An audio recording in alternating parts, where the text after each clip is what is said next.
Bonjour à tous, je suis Camille Pecker, sophrologue et coach sur Montpellier. Aujourd'hui, j'aurais aimé vous faire une petite vidéo différente, plutôt que de parler de coaching, de parler un peu de spiritualité. Je m'explique. En fait, c'est simplement comment intégrer dans son quotidien ce qu'on peut appeler une hygiène spirituelle. Vous savez qu'on est fait de matière, évidemment, mais on n'est pas que ça. Il y a aussi tout ce qui peut être l'énergie, les formes de pensée.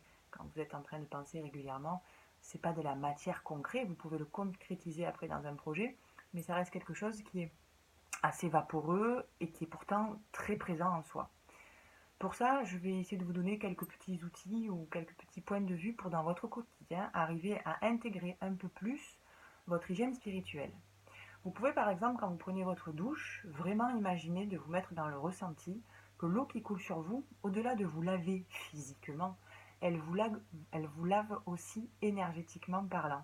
Comme si vraiment tout le négatif que vous avez accumulé, tout le tracas, tout ce qui a pu vous gêner pendant les derniers jours ou la journée qui s'est passée, vous pouvez vraiment imaginer que vous le lavez et que ça part de vous. Une des deuxièmes choses que vous pouvez faire, c'est vous laver la tête. Vous savez, on a cette expression qui dit ça me prend la tête.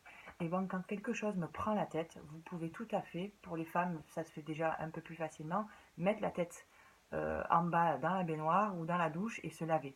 Pour l'homme, ça marche très bien aussi. C'est le fait toujours de mettre de la conscience dans l'acte que je vais faire. Vous pouvez aussi imaginer, pour les enfants, ça marche super bien aussi, quand j'ai une grosse colère ou quand j'ai quelque chose qui m'a dérangé ou quand j'ai vraiment besoin de lâcher, vous avez cette expression qui dit tire la chasse entre guillemets. Et bien physiquement, vous pouvez aller dans les toilettes, vous poser devant votre toilette et décider que tout ce qui est là à l'intérieur de vous, je le décharge et physiquement, j'appuie sur la chasse pour que ça parte. Pour les enfants, ça peut être donc ce même moyen à travers libérer la colère. Tu as le droit d'être en colère, tu n'as pas le droit de t'en prendre à moi ni à toi. Donc tu vas dans ton sas de libération qui va être les toilettes, tu cries, tu évacues comme tu peux et quand c'est ok pour toi, tu tires la chasse pour que ça parte.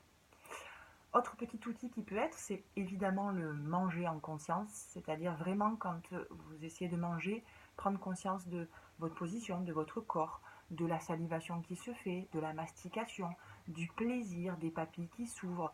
C'est vraiment essayer plutôt que de manger, de faire autre chose en même temps. Je sais qu'on est pris dans des vies qui font que c'est compliqué, mais honnêtement, prendre quelques minutes de conscience, même quelques secondes, si vous me faites ça très régulièrement, c'est très très bénéfique pour votre corps. On peut aussi imaginer, par exemple, il y a des gens qui ont des fois des difficultés quand je pars du travail et que je rentre à la maison, c'est ce que j'appelle les passages en fait, d'états différents. Je peux instaurer que quand je ferme la porte de mon travail, si j'en ai une, ou la porte qui l'amène dans la rue du travail, que vraiment je décide de couper au niveau de ma tête, ce qui est au travail reste au travail, et je suis sur le chemin, parce que je prends ma voiture, parce que je prends ma trottinette, parce que je prends mon bus, qui va faire que je suis dans cet état de transition jusqu'au retour à chez moi. On peut aussi imaginer que quand je vais passer ma porte d'entrée d'appartement ou de maison, au moment où j'ouvre cette porte, comme si une douche pouvait passer en tout ce qui est négatif ou qui n'a pas besoin de rentrer dans le cocon familial ou dans le cocon à soi propre, reste à l'extérieur. Euh, voilà quelques outils vraiment qui peuvent vous aider. Pour vous donner une quantité, le minimum que vous êtes censé avoir en temps d'hygiène spirituelle, de temps de conscience, on va dire, pour vous par jour, est de 10 minutes. Donc, je trouve que ça reste quand même cohérent et facile. N'oubliez pas aussi pour ceux qui sont parents que vous êtes exemple pour vos enfants.